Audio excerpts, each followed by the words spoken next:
अस्सलाम वालेकुम स्टूडेंट्स, कैसे हैं आप सब। आज का हमारा जो टॉपिक है वो है आर्किमीडेस एसिड बेस कॉन्सेप्ट।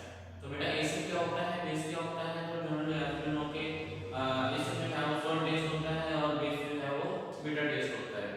तो एसिड और बेस को एक्सप्लेन करने के हवाले से जो है वो डिफरेंट साइंटिस्ट ने अपने अपने कॉन्सेप्ट्स जो है दिए हैं।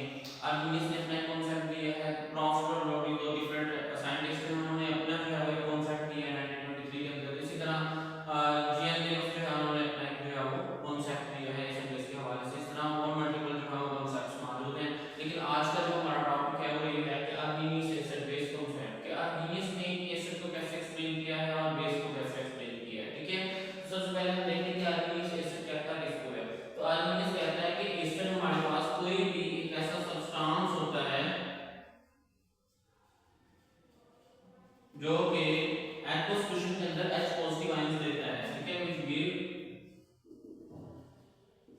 H positive ions in an aqueous solution. ठीक है, एक्वस सॉल्यूशन के अंदर जो हमें H पॉजिटिव आयंस देता है वो हमारे पास एसिड होगा। और बेस क्या होगा, आर्किमीडेस के अकॉर्डिंग बेस होगा एक ऐसा सब्सटेंस जो कि एक्वस सॉल्यूशन के अंदर हाइड्रोक्साइड आयन देता है और H नेगेटिव आयन देगा। ठीक है, इन एक्वस सॉल्यूशन।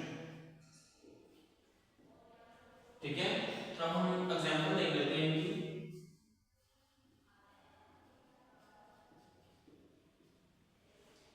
एग्जांपल क्या है, देखिए फर्स्ट के लिए मेरे पास ये बीकर है, इस बीकर के अंदर वाटर मौजूद है। ये क्या है, वाटर है,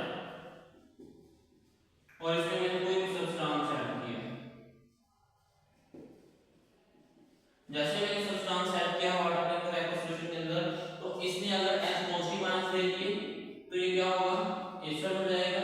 अगर इसने हाइड्रोक्साइड आयन दे दिए तो ये क्या होगा, बेस हो जाएगा। तो अब हमें हम एग्जांपल ले लेते हैं HCl की। तो HCl को जैसे ही हम वाटर की मौजूदगी में या एक्वस सॉल्यूशन के अंदर हम इसको डिसॉल्व करवाएंगे, ठीक है, तो हमारे पास जो है वो H पॉजिटिव आयन आ जाएंगे और Cl नहीं। अब यहाँ पर देखिए तो H पॉजिटिव आयन आ रहा है, तो HCl जो है ये H पॉजिटिव आयन दे रहा है, तो लिहाजा HCl क्या होगा, ये एक एसिड होगा। इसी तरह अगर हम बात करें NaOH सोडियम हाइड्रोक्साइड की, तो ये हमें आयन देगा Na पॉजिटिव और OH नेगेटिव। अब जैसे इसने हाइड्रोक्साइड आयन दिया तो ये हमारे पास क्या कहलाएगा, बेस कहलाएगा। सोडियम हाइड्रोक्साइड में NaOH नेगेटिव दे रहा है, जो हाइड्रोक्साइड आयन देता था उसको हमने नाम दिया था बेस का, तो हाल ये हमारे पास क्या होगा, बेस होगा। इस तरह आर्किमीडेस ने कहा कि आप किसी भी एक्वस मीडियम के अंदर, एक्वस सॉल्यूशन के अंदर अगर किसी सब्सटेंस को ऐड करते हैं तो आप अगर आपको H पॉजिटिव आयन दे रहा है तो आपके पास क्या होगा, एसिड होगा, और अगर आपको हाइड्रोक्साइड आयन दे रहा है तो ये बेस होगा। ठीक है, अच्छा अब यहां पर इसकी कुछ जो है लिमिटेशंस भी हैं। लिमिटेशंस बेटा कुछ इस तरह है कि आर्किमीडेस ने जो एसिड बेस कांसेप्ट दिया वो ये दिया है कि एक्वस सॉल्यूशन होगा तो एसिड और बेस हम डिटेक्ट कर सकते हैं, अदरवाइज नहीं कर सकते। तो ये कहने बहुत बड़ी जो है वो कहने गलती है इसकी, जो कि बाद में ट्रांसफॉर्मर जो है वो क्लियर की। अच्छा, अब अगर हम यहाँ पर देखें तो इसके अलावा भी कुछ हमारे पास इसकी लिमिटेशंस में इतना आता है कि कुछ हमारे पास ऐसे सब्सटेंस हैं जिसमें H पॉजिटिव आयंस है ही नहीं, लेकिन वो एज अ एसिड कंसीडर होते हैं।